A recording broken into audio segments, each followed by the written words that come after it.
नमस्कार दोस्तों, मैं गार्गी आप सभी का स्वागत करती हूँ एक मेजर डिस्कशन में। इसमें डिस्कस करने वाले हैं दोस्तों फार्मर के प्रोटेस्ट को, जो कि गवर्नमेंट के अगेंस्ट अभी भी चल रहा है। कौन से ऐसे ऑर्डिनेंस हैं जिसके खिलाफ फार्मर्स जो हैं सड़कों पर उतर आए हैं, क्या क्या स्टेप्स हैं, क्यों फार्मर्स विरोध कर रहे हैं, जो नए रिफॉर्म्स इंट्रोड्यूस किए गए हैं गवर्नमेंट के थ्रू। दोस्तों इन सभी पॉइंट्स के बारे में डिस्कस करने वाले हैं। शुरू करने से पहले एज यूजुअल अगर आपको ये वीडियो पसंद आए तो प्लीज़ इस वीडियो को लाइक कीजिएगा, शेयर कीजिएगा, कमेंट सेक्शन में अपना फीडबैक ज़रूर दीजिएगा और साथ ही साथ चैनल को भी सब्सक्राइब ज़रूर कीजिएगा। चलिए, जो फार्मर्स हैं दोस्तों हरियाणा और मेजरली पंजाब के फार्मर्स, जिनकी जो लाइवलीहुड है वो चलता है फार्मिंग से, खेती से, एग्रीकल्चर प्रोड्यूस से, उन्होंने जो है प्रोटेस्ट करना शुरू कर दिया है गवर्नमेंट के खिलाफ। अब क्यों करना शुरू कर दिया? देखिए, जून 2020 में 5 जून 2020 में ऑर्डिनेंसेस लाए गए, 3 ऑर्डिनेंस लाए गए। कौन से दोस्तों? Farmer produce trade and commerce, दूसरा कौन सा था? द एसेंशियल कमोडिटी एक्ट, और तीसरा था the farmers agreement on price assurance and farmer service ordinance. ये 3 ऑर्डिनेंसेस लाए गए। अब ऑर्डिनेंस का मतलब क्या होता है? सबसे पहले तो आप ये समझ लीजिए, ऑर्डिनेंस होता है दोस्तों, देखिए अगर कोई भी हाउस ऑफ द पार्लियामेंट सत्र नहीं कर रहा है, देखिए कोई अगर राज्यसभा सत्र में नहीं है और लोकसभा भी सत्र में नहीं है, तो उस टाइम पे प्रेसिडेंट को पावर होती है कि वो किसी भी ऑर्डिनेंस को ला सकते हैं और साथ ही साथ वो ऑर्डिनेंस एज अ लॉ काम करेगा। और ये ऑर्डिनेंस की अवधि होती है 6 महीने 6 हफ्ते तक।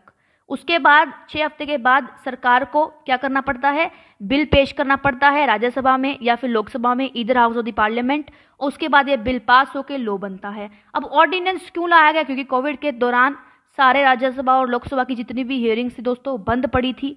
इसी के चलते ये 3 ऑर्डिनेंस, 3 रिफॉर्म्स जिसको बोला गया है, वो सेंट्रल गवर्नमेंट ने एज अ चेंज उन्होंने प्रपोज किए, और जिसके खिलाफ में जो किसान हैं वो अभी से नहीं बल्कि जून से ही प्रोटेस्ट पे बैठे हैं। तो दोस्तों कॉन्फ्लिक्ट कहाँ है उसके बारे में हम डिस्कस कर लेते हैं एक बार। जो पहला ऑर्डिनेंस है वो बात करता है दोस्तों एपीएमसी रेगुलेटेड मंडीज को और प्राइवेट बायर्स के बारे में। एपीएमसी क्या है? एग्रीकल्चर प्रोड्यूस मार्केट कमेटी के बारे में वो बात करता है। जो एपीएमसी है दोस्तों वो क्या करती है? एक मीडिएटर का काम करती है। किसके बीच में? फार्मर्स के और गवर्नमेंट के। अब क्या किया? देखिए, गवर्नमेंट को अगर मान लीजिए 10 क्विंटल अनाज चाहिए तो वो फार्मर को बोलेगी चलिए हमें 10 क्विंटल चाहिए। लेकिन अगर किसी किसान ने 20 क्विंटल अनाज को बोया है तो वो तो 10 क्विंटल दे देगा गवर्नमेंट को। किस पे? एमएसपी पे। एमएसपी क्या है? Minimum support price. Minimum support price भी गवर्नमेंट ही निर्धारित करती है कि भैया इस क्रॉप पे इतना मिनिमम सपोर्ट प्राइस है और इसी प्राइस पे ये क्रॉप जो है बिकेगी। अब कमीशन खा लेता था ये मीडिएटर। जो एपीसी मंडी के जो लोग थे एज जो मीडिएटर काम करते थे वो कमीशन कहीं ना कहीं खाते थे बीच में। उस कमीशन को ख़त्म करने के लिए, उनके बीच के रोल को ख़त्म करने के लिए सरकार ने पहला ऑर्डिनेंस जो कि क्या है? Farmers produce trade and commerce, उसमें क्या कहा कि भैया हम एपीसी के रेगुलेशंस को, एपीसी की मंडी के जो रेगुलेशंस हैं, उनके जो मीडिएटर हैं, उनके बीच को, उनकी मोनोपोली को कम करने के लिए ऑर्डिनेंस लेके आए हैं। कैसे होती है मोनोपोली कम? देखिए, मोनोपोली इस तरह से कम होगी कि फार्मर्स जो है इंडिविजुअली कांटेक्ट कर सकते हैं टू द गवर्नमेंट। साथ ही साथ फार्मर्स जो है वो प्राइवेट बायर को भी अपनी फसल, अपनी क्रॉप, अपना प्रोड्यूस बेच सकते हैं। ये है सरकार का पहला ऑर्डिनेंस और इसी के थ्रू ये रिफॉर्म लाया गया। सेकंड ऑर्डिनेंस कहता है दोस्तों कि कोई भी जो प्रोड्यूस है, जो भी एग्रीकल्चर प्रोड्यूस है, वो स्टॉक में नहीं रखेंगे, यानी कि स्टोर नहीं करेंगे। उसे साथ के साथ आएगा, साथ के साथ वो बिकेगा। सरकार को जितना चाहिए वो बता देगी, एमएसपी पे वो बिकना शुरू हो जाएगा दोस्तों। तो ये भी अच्छा है। आप तो कहेंगे अरे भैया ये तो अच्छा है, लेकिन फार्मर क्यों प्रोटेस्ट कर रहे हैं? उसके बारे में भी डिस्कस करेंगे। थर्ड ऑर्डिनेंस क्या है? थर्ड ऑर्डिनेंस कहता है कि फार्मर्स एक कॉन्ट्रैक्ट फार्मिंग में एंटर कर सकते हैं। और ये तीनों जो ऑर्डिनेंसेस हैं दोस्तों ये लाए गए, किस लिए लाए गए? ताकि इकोनॉमी को लिबरलाइज कर सके, साथ ही साथ फार्मर्स को फ्री मार्केट में एंट्री मिल सके। आप कहेंगे ये तो अच्छे स्टेप्स हैं, बुरे कैसे हैं? तो देखिए बुरे इसीलिए हैं, फार्मर्स के पास अगर 10 क्विंटल का प्रोड्यूस है, अगर उन्होंने 10 क्विंटल अनाज है उनके पास और सरकार को चाहिए सिर्फ 5 क्विंटल, 5 क्विंटल तो उन्होंने एमएसपी के रेट पे सरकार को बेच दिया, मिनिमम सपोर्ट प्राइस पे बेच दिया। अब वो 5 क्विंटल को कहाँ लेके जाएं, ये भैया क्वेश्चन मार्क है। प्राइवेट बायर के पास जाएं तो प्राइवेट बायर तो अपनी मन मर्जी करे, क्योंकि यहाँ तो सरकार ने ऐसा कुछ निर्धारित नहीं किया कि एमएसपी जो है वो प्राइवेट बायर पे भी लागू होता है। ये तो कह दिया कि प्राइवेट बायर अगर इल प्रैक्टिसेस करेगा तो उसे सजा कड़ी दी जाएगी, लेकिन क्या मायने होंगे, एमएसपी क्यों नहीं लाया गया प्राइवेट बायर के एरिया में? तो कहीं ना कहीं सरकार जो है सिर्फ कंज्यूमर के फायदे को देख रही है, फार्मर के फायदे को तो नहीं देख रही है। और फार्मर किसान जो है बार बार उसे क्रॉप फेलियर देखने को मिलते हैं दोस्तों। किसान बहुत मेहनत से खेती करता है, उसके बाद अगर किसी भी टाइप के क्लाइमेट चेंज हो जाए तो किसान भुगतता है, उसको भुगतने को मिलता है।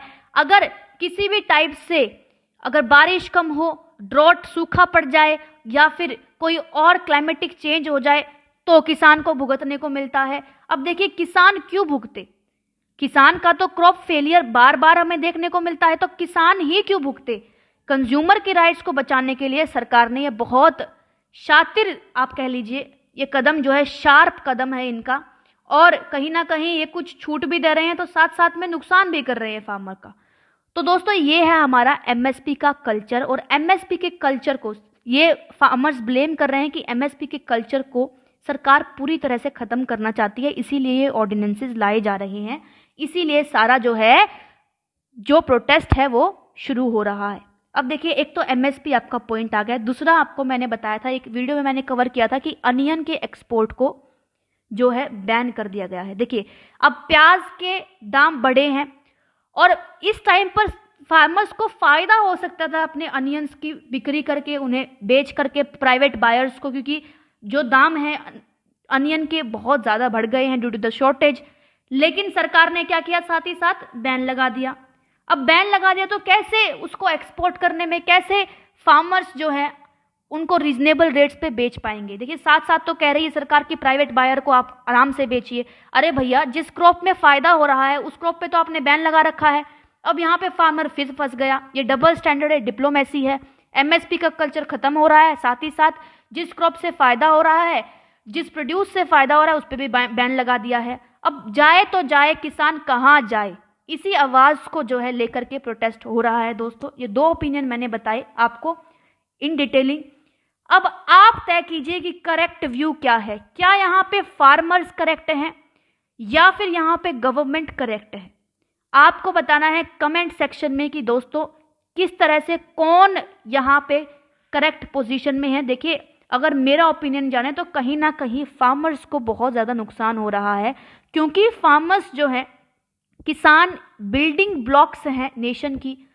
खेती जो है बहुत इंपॉर्टेंट प्रोड्यूस है, और यहाँ गवर्नमेंट पूरी तरह से लिबरलाइजेशन के चक्कर में कहीं ना कहीं फार्मर्स को इन दो इनिशियल स्टेप्स से, एक तो एमएसपी का कल्चर पूरी तरह खत्म करने से और साथ ही साथ एक्सपोर्ट पे बैन लगाने से फार्मर्स को डायरेक्टली नुकसान पहुंच रहा है दोस्तों, और इसीलिए उनका प्रोटेस्ट जारी है।